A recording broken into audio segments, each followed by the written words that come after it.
അപ്പൊ അർശിൽ കൊണ്ടുപോയി ആ ആത്മാവിനെ രേഖപ്പെടുത്തി ഇയാളെ മയ്യത്ത് കൊണ്ട് ഖബറിലേക്ക് വെക്കുന്നു. ആ ഖബറിലേക്ക് വീണ്ടും മടക്കപ്പെടുകയാണ്. ഈ വിനീതൻ ഇന്നലെ ആ ഭാഗം ചർച്ച ചെയ്തതാണ്. സാലിഹായ മയ്യത്താണെങ്കിൽ, സാലിഹായ മനുഷ്യനാണെങ്കിൽ അവർക്ക് ചോദ്യത്തിന് മറുപടി പറയാൻ ഒരു വിഷമവുമില്ല, ഒരു പ്രയാസവുമില്ല. അവർ തന്റെ ഇടത്തോടെ ചങ്കൂറ്റത്തോടെ മറുപടി പറയും അത്രേ. ബഹുമാനമുള്ള സഹോദരങ്ങളെ, മുൻകർ നക്കീറാണ് ഖബറിലേക്ക് ചോദ്യം ചെയ്യാൻ വരുന്നതെങ്കിൽ ഇന്ന് നാം മദ്രസകളിൽ പഠിച്ച മുൻകർ നക്കീറിനെ കുറിച്ച് നമുക്ക് ഓർമ്മയുണ്ട്. എത്ര പ്രഭാഷണങ്ങളിലൂടെ മുൻകറിനെയും നക്കീറിനെയും നാം ചർച്ച ചെയ്താൽ മുൻകർ ആരാണ്, നക്കീർ ആരാണെന്ന് നമുക്ക് എന്ത് പരിചയമാണുള്ളത്. അതുകൊണ്ട് ഈ വിനീതൻ എല്ലാ സദസ്സിലും പറയുന്നുണ്ടെങ്കിലും ഒരു പക്ഷേ പള്ളത്തുകാര് കേട്ട് കാണില്ല. ആരാണ് മുൻകർ നക്കീർ എന്ന് പറയട്ടെയോ. ഹബീബായ റസൂലുള്ളാഹി തങ്ങൾ ഒരിക്കൽ ഉമർ റളിയല്ലാഹു തആല അൻഹുവിനെ തട്ടിയിട്ട് അവിടുത്തെ തോളിൽ തട്ടിയിട്ട് പറയുകയാണ്, ഉമറേ കൈഫ അന്ത യാ ഉമർ ഇദാ കുന്ത മിനൽ അർളി ഫീ അർബഅതി അദ്റുഇൻ ഫീ ദിറാഇൻ ഫറഅയ്ത മുൻകറൻ വനകീറാ. വീരശൂര പരാക്രമിയാണ് ഉമർ അൽ ഫാറൂഖ്. ആരെയും ഭയപ്പെടാത്ത വ്യക്തിയാണ്. ധർമ്മം എന്ന രണ്ടക്ഷര ലോകത്തിന്റെ മുന്നിൽ നീതി എന്ന പടവാളിന്റെ പേരിന്റെ ഉടമയായ ലോകത്തിന്റെ നേതാവായ മുഹമ്മദ് മുസ്തഫ തങ്ങളുടെ അനുയായിയും തണലുമായ താങ്ങും തണലുമായ പരസ്യമായി കഅബയുടെ ഖില്ല പിടിച്ച് ഷഹാദത്ത് ഉരുവിടാനുള്ള ചങ്കൂറ്റം കാട്ടിയ മഹാനായ അമീറുൽ മുഅ്മിനീൻ ഉമർ അൽ ഫാറൂഖിന്റെ നെഞ്ചിൽ തട്ടിയിട്ട് അല്ലാഹുവിന്റെ റസൂൽ ചോദിക്കുകയാണ്, ഉമറേ ഉമറേ.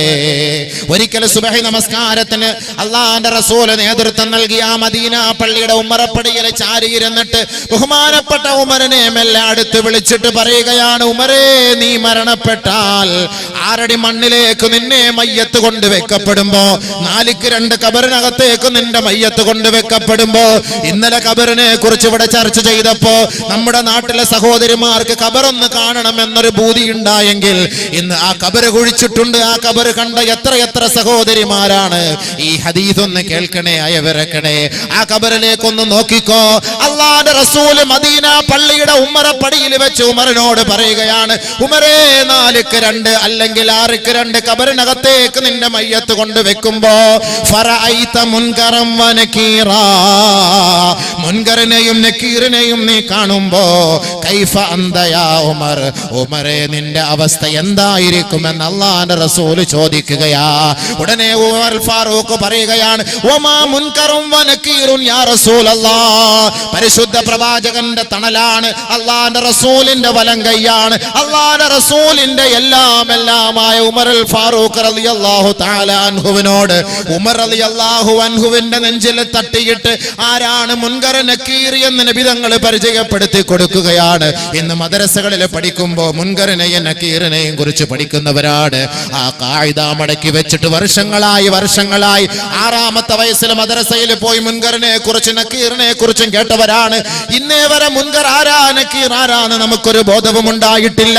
ബഹുമാനപ്പെട്ട ഉമർ റളിയല്ലാഹു അൻഹുവിനെ നോക്കിയിട്ട് അല്ലാഹുവിന്റെ റസൂൽ പറയുകയാണ്, ഫറഅയ്ത മുൻകറൻ വനകീറാ, മുൻകറിനെയും നക്കീറിനെയും നീ കാണുമ്പോ നിന്റെ അവസ്ഥ എന്താണ് ഉമറേ? ഉടനെ ഉമർ റളിയല്ലാഹു അൻഹു ചോദിക്കുകയാണ്, വമാ മുൻകറും വനകീറുൻ യാ റസൂലല്ലാഹ്. ആരാണ് മുൻകർ നബിയെ, ആരാണ് നക്കീർ നബിയെ? അല്ലാഹുവിന്റെ റസൂൽ പറയുകയാണ്, ഇതേപോലുള്ള 6 അടി മണ്ണിനകത്തേക്ക് പലക നിവർത്തി വെച്ചിട്ട് അതിന്റെ മുകളിലേക്ക് മണ്ണിട്ട് എല്ലാവരും സലാം ചൊല്ലി നമ്മെ ഒറ്റയ്ക്ക് ആ ഹൈദറോസ് പള്ളി കമ്മിറ്റിയുടെ ശ്മശാനത്തിലാക്കിയിട്ട് മടങ്ങി പോകുമ്പോ 2 പേര് കടന്നു വരികയാ യബ്ഹുസാനിൽ അർള ബിഅൻയാബിഹിമാ. ചിരിച്ചുകൊണ്ടല്ല വരുന്നത്, നർമ്മം പറഞ്ഞുകൊണ്ടല്ല വരുന്നത്, സല്ലപിച്ചുകൊണ്ടല്ല വരുന്നത്. ബഹുമാനപ്പെട്ട നബി തങ്ങൾ പറയുകയാണ്, യബ്ഉസാനിൽ അർള ബിഅൻയാബിഹിമാ. ആ മുൻകറിന്റെയും നക്കീറിന്റെയും മുന്നിൽ കൊമ്പ് പോലെ വലിയ 2 പല്ല് നീളത്തിലുണ്ടത്രേ. രക്തരക്ഷസ് സിനിമ കണ്ട് പേടിക്കുന്ന എന്റെ സഹോദര സഹോദരി, ഡ്രാക്കുള കണ്ട് പേടിക്കുന്ന സഹോദര സഹോദരി, ഒരു ഖബറിനകത്ത് നിന്ന് ഒരട്ടഹാസത്തോടെ, ഒരു ഫിലിമിലൂടെ, കേവലം ഒരു 3D സ്ക്രീനിലൂടെ ഏതെങ്കിലും ഒരു കോലാഹലങ്ങളെ ശബ്ദവീചികളിലൂടെ അത്യാധുനിക ഉപകരണങ്ങളുടെ സഹായത്തോടെ മനുഷ്യനെ പേടിപ്പിക്കുന്ന നാടകങ്ങളും കലാവേദികളും നമ്മുടെ മുന്നിൽ ഉണ്ടായിരിക്കുമ്പോ അത് കണ്ടിട്ട് പേടിച്ചു പോകുന്ന മനുഷ്യ മക്കളെ, ഇതെല്ലാം ഒരു ഉപകരണം മാത്രമാ. ഇതെല്ലാം നശിച്ചു പോകുന്ന കുതന്ത്രമാണ്. ഇതെല്ലാം ഒരു ലൈറ്റിന്റെ പിന്നിലുള്ള പ്രവർത്തനമാണ്. ഇതെല്ലാം ഒരു കമ്പ്യൂട്ടറിന്റെ സഹായത്താൽ സംഭവിക്കുന്നതാണ്. കറണ്ട് കട്ടായി പോയാൽ അത് നിയന്ത്രിക്കുന്ന വ്യക്തിക്ക് അറ്റാക്ക് വന്നു പോയാൽ ആ രക്തരക്ഷസിന് ചലിക്കാൻ കഴിയില്ല, സംസാരിക്കാൻ കഴിയില്ല. അതിന്റെ പ്രവർത്തനങ്ങൾ ജനങ്ങളുടെ മുന്നിൽ സാക്ഷ്യപ്പെടുത്താൻ, കാഴ്ചവെക്കാൻ കഴിയില്ല. അതെല്ലാം കളിയാണ്, ചിരിയാണ്, തമാശയാണ്. 50 or 100 റുപ്യ കൊടുത്താൽ കാണാൻ കഴിയുന്ന കേവലം ഒരു വിനോദം മാത്രമാണ്. ണെങ്കിൽ ബഹുമാനപ്പെട്ട ഉമറിന്റെ മുഖത്ത് തട്ടിയിട്ട് അല്ലാഹുവിന്റെ റസൂൽ പറയുകയാണ്, ഉമറേ, 6 അടി മണ്ണിനകത്തേക്ക് നിന്നെ ചോദ്യം ചെയ്യാൻ വരുന്ന മുൻകർ ആരെന്നറിയോ, നക്കീർ ആരെന്നറിയോ? അവരുടെ മുന്നിൽ 2 വലിയ പല്ലുകൾ തള്ളി നിൽക്കുമത്രേ. അത് തേറ്റപ്പല്ലാണ്. ഭൂമിയെ ഇളക്കി മറിച്ചുകൊണ്ടാണ് വരുന്നത്.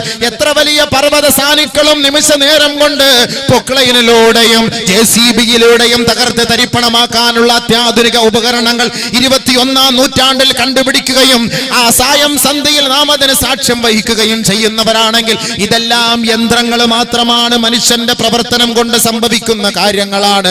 പക്ഷേ മനുഷ്യന് കൈകടത്താൻ കഴിയാത്ത ഒരു ലോകത്തേക്കാണ് മനുഷ്യ ഞാനും നിങ്ങൾ പോകുന്നത്. നമ്മെ മാടി വിളിക്കുന്നത് 6 അടി മണ്ണാണ്, 6 അടി മണ്ണാണ്. മനുഷ്യൻ കുഴിക്കുന്ന കുഴിയാണ്. ആ കുഴിയൊന്നും സംസാരിക്കുന്നില്ല, കുഴി ചലിക്കുന്നില്ല, കുഴിയൊന്നും ചർച്ച ചെയ്യുന്നില്ല. പക്ഷേ ആ കുഴി പ്രകമ്പനം കൊള്ളുമത്രേ, ആ കുഴി തീയായി മാറുമത്രേ, ആ കുഴി പാമ്പായി മാറുമത്രേ, ആ കുഴി നെരുപ്പായി ഉയരുമത്രേ, ആ കുഴി ഞെരിക്കുമത്രേ, ആ കുഴി ഇടങ്ങേറിന്റെ കാഹളം മുഴക്കുമത്രേ.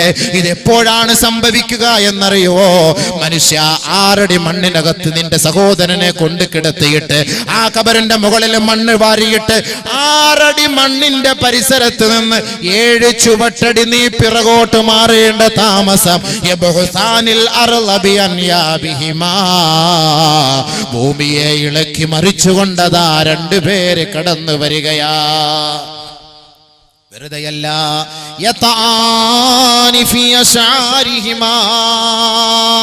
അവരുടെ പിൻഭാഗത്തും മുടി ജട പിടിച്ച് കിടക്കുകയാണ്. കാലിന്റെ താഴ്ഭാഗത്തോളം നീളത്തിൽ കിടക്കുന്ന മുടികളെ ചവിട്ടി മെതിച്ചുകൊണ്ടാണ് കടന്നു വരിക. വെറുതെയല്ല, വെറുതെയല്ല. അസ്വാതുഹുമാ കറഅദിൽ ഖാതിഫ്. ഇടിമുഴക്കം പോലുള്ള ശബ്ദ കോലാഹലത്തോടെയാണ് സഹോദരാ 15 കോടിക്ക് മുകളിലുള്ള സൂര്യന്റെ ആഘാതം സഹിക്കാൻ കഴിയാത്ത മനുഷ്യൻ അവൻ നിലവിളിച്ചു കൊണ്ടിരിക്കുകയാണ്, പടച്ചവനെ ഒരു മഴ വേണമേ, ഒരു തുള്ളി മഴ കൊണ്ട് ഞങ്ങളെ സമാശ്വസിപ്പിക്കണമേ എന്ന് നിലവിളിച്ച് നിലവിളിച്ച് നിലവിളിച്ച് ദിനരാത്രങ്ങൾ റബ്ബിന് വേണ്ടി പ്രാർത്ഥിച്ചു കൊണ്ടിരിക്കുമ്പോ കാർമേഘം കൂടുകയാണ്. അവന്റെ വിളി അല്ലാഹു കേട്ടിരിക്കുകയാണ്. അവന്റെ വിളിക്ക് ഉത്തരം നൽകാൻ പോവുകയാണ്. കാർമേഘം മെല്ലെ കൂടുകയാണ്, ഇരുണ്ട് മൂടുകയാണ്, മിന്നൽ പൊള്ളുകയാണ്. മിന്നൽ പ്രളയത്തിലൂടെ അതാ ഒരു ഇടിമുഴക്കത്തിന്റെ ശബ്ദ കോലാഹലങ്ങളിലൂടെ മനുഷ്യൻ പേടിച്ചു പോവുകയാണ്. ഇടിമുഴക്കത്തിലൂടെ മനുഷ്യൻ അതാ അവന്റെ ടിവിയുടെ സ്വിച്ച് ഓഫ് ആക്കുന്നു, ഫോണിന്റെ സ്വിച്ച് മാറ്റിവെക്കുന്നു, മെയിൻ സ്വിച്ച് ഓഫ് ആക്കി വെക്കുന്നു. ഭാര്യ ഭർത്താവിനെ കെട്ടിപ്പിടിച്ചു കിടക്കുന്നു. മക്കൾ ഉമ്മാന്റെ ഒക്കത്തിലേക്ക് ഓടി വരികയാണ്. വാതിലുകളും ജനാലകളെല്ലാം കൊട്ടിയടക്കുകയാണ്. ലോകം അവസാനിക്കുകയല്ല, ലോകത്തിന് അന്ത്യം സംഭവിക്കുകയല്ല, മഴ പെയ്യാൻ പോവുകയാണ്. മഴയ്ക്ക് മുന്നോടിയായ ഒരു ഇടിമുഴക്കം മാത്രമാണ് വാനിൽ കേൾക്കുന്നത്. ആ ഇടിമുഴക്കം കേൾക്കാൻ മനുഷ്യ നമുക്ക് സാധ്യമല്ല, നമുക്ക് സാധ്യമല്ല. മനുഷ്യൻ പേടിച്ചു പോകുന്നുവെങ്കിൽ ആ കബറിനകത്ത് ഇടിമുഴക്കത്തേക്കാൾ ഘോര ശബ്ദം മുഴക്കിക്കൊണ്ടാണ് 2 പേര് മെല്ലെ കടന്നു വരുന്നത്. അസ്വാതുഹുമാ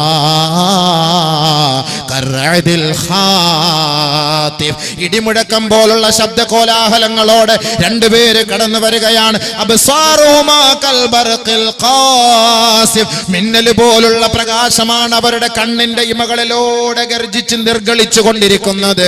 ആ മിന്നൽ വേഗത്തിൽ അവരതാ തന്റെ അരികിലേക്ക് കടന്നു വരികയാ. വെറുകൈയോടെയല്ല, വമഅഹുമാ മിർസബത്തും മിൻ ഹദീദ്. ഇരുമ്പിന്റെ ദണ്ഡുമായിട്ടാണ് കടന്നു വരിക. ഒരു കയ്യിൽ ഒരാളിന്റെ ഒരു കയ്യിൽ ഇരുമ്പിന്റെ ദണ്ഡുണ്ട്, മറ്റൊരാളുടെ കയ്യിൽ ഇരുമ്പിന്റെ ദണ്ഡുണ്ട്. ആ ഇരുമ്പിന്റെ ദണ്ഡിനെ കുറിച്ച് അല്ലാഹുവിന്റെ റസൂൽ പറയുകയാണ്, ലൗ ളുരിബ ബിഹാ ജബലുൻ ലസാറതു തുറാബാ ഔ റമീമാ. എത്ര വലിയ ഉഹദിന്റെ മല നാം കണ്ടവരാണ്, എത്ര വലിയ പർവ്വതങ്ങൾ കണ്ടവരാണ്. കേരളത്തിന്റെ വിനോദസഞ്ചാര മേഖലകളിലൂടെ എത്രയോ കിലോമീറ്ററുകൾ താണ്ടി മലയുടെ മുകളിലേക്ക് കയറി നൃത്തം ചവിട്ടുന്ന ചെറുപ്പക്കാരികളെ, എത്ര മലകളാണ് നാം സാക്ഷ്യം വഹിക്കുന്നത്. ആത്മഹത്യ ചെയ്യുന്നതിന് വേണ്ടി മലയുടെ മുനമ്പിൽ കയറി നിന്ന് കിലോമീറ്ററുകൾ താഴേക്ക് എടുത്തു ചാടുന്നത് അള്ളാഹ്ക്ക് വേണ്ടിയല്ല. നിന്റെ ലവ് മാരേജ് നഷ്ടപ്പെട്ടു പോയതിന്റെ പേരിൽ, നിന്റെ കാമഭ്രാന്തത്തിന് പരിഹാരം കാണാൻ എത്ര മലയുടെ മുകളിൽ നിന്ന് എടുത്തു ചാടുന്നുവെങ്കിൽ ഈ മലകളെ നിനക്ക് അള്ളാഹു നൽകിയത് എന്തെന്നറിയുവോ? നാളെ നിന്നെ ഖബറിലേക്ക് ചോദ്യം ചെയ്യാൻ വരുന്ന മുൻകറിന്റെയും നക്കീറിന്റെയും കയ്യിലുള്ള ആ ദണ്ടുണ്ടല്ലോ, ആ ദണ്ട് കൊണ്ട് ഈ മലയുടെ മുകളിൽ എങ്ങാനും ഒന്നടിച്ചാൽ ലസാറതു തുറാബാ ഔ റമീമാ, അത് ഭസ്മമായി പോകുമത്രേ, ധൂളികളായി പോകുമത്രേ, മണൽ തരികളായി പറന്നു പോകുമത്രേ. അത്രത്തോളം കടുപ്പമേറിയ ഇരുമ്പിന്റെ ദണ്ഡുമായി ഈ 80 കിലോ മനുഷ്യന്, ഈ ചോറ് തിന്നുന്ന മനുഷ്യന്, ഈ പത്തല് കഴിക്കുന്ന മനുഷ്യന്, ഈ റൊട്ടി തിന്നുന്ന മനുഷ്യന്, ഈ ഫ്രൂട്ട്സ് തിന്നുന്ന മനുഷ്യന്, ഈ 100 കിലോ ഉള്ള മനുഷ്യനെ, അല്ലെങ്കിൽ ഏറിയാൽ 120 കിലോ അല്ലെങ്കിൽ 500 കിലോ ആണെന്നിരിക്കട്ടെ, നിന്റെ മയ്യത്തിന്റെ അരികിലേക്ക് അവർ കടന്നു വരികയാ. അവർ കടന്നു വന്നുകൊണ്ട് ഉറക്കം മതിയാക്കടോ, ഉറക്കം മതിയാക്കടോ, എഴുന്നേക്കടോ എന്ന് ആ ഉറങ്ങിക്കിടക്കുന്ന മയ്യത്തിനെ വിളിച്ചുണർത്തുമ്പോ 2 ഭീകര ജീവികൾ നിൽക്കുകയാണ്. ഒരാൾ കാലിന്റെ ഭാഗത്ത്, മറ്റൊരാൾ തലയുടെ ഭാഗത്ത്. നിന്നോട് ചോദിക്കുകയാണ്, മൻ റബ്ബുക, ആരാണടാ നിന്റെ റബ്ബ്? ഫയഖൂലു, അവൻ പറയുകയാണ്, ഹാ ലാ അദിരി ലാ അദിരി ലാ അദിരി. നമസ്കാരമില്ലാത്ത ചെറുപ്പക്കാരാ, നീ മരിച്ചു പോയാൽ ഖബറിനകത്ത് ഈ ചോദ്യത്തിന് മറുപടി നീ പറയുന്നത് ലാ അദിരി, എനിക്കറിയില്ല. എന്താണത്? ആരാണത്? എന്താണത്? എങ്ങനെയാണത്? ആരാണത്? ആരാണ് റബ്ബ്? ഫയഖൂലു ലാ അദിരി. ആരാണ് നിന്റെ റബ്ബെന്ന് ചോദിക്കുമ്പോ അറിയില്ല. ഏതാണ് നിന്റെ ദീനെന്ന് ചോദിക്കുമ്പോ അറിയില്ല. ആരാണ് നിന്നിലേക്ക് നിയോഗിക്കപ്പെട്ട പ്രവാചകനെന്ന് ചോദിക്കുമ്പോ ഫയഖൂലു ഹാ ലാ അദിരി ലാ അദിരി, അറിയില്ല എന്ന് പറയുമ്പോ മാലാഖമാരുടെ നിറം മാറുകയാണ്, അവരുടെ സ്വഭാവം മാറുകയാണ്, അവരുടെ ഉദ്ദേശ ലക്ഷ്യങ്ങൾ എന്താണോ ആ ഉദ്ദേശത്തിലേക്ക് അവർ കടക്കുകയാണ്. അത് വെച്ച് അവനെ അടിക്കുകയാണ്, അവനെ പ്രഹരിക്കുകയാണ്, വേദനിപ്പിക്കുകയാണ്.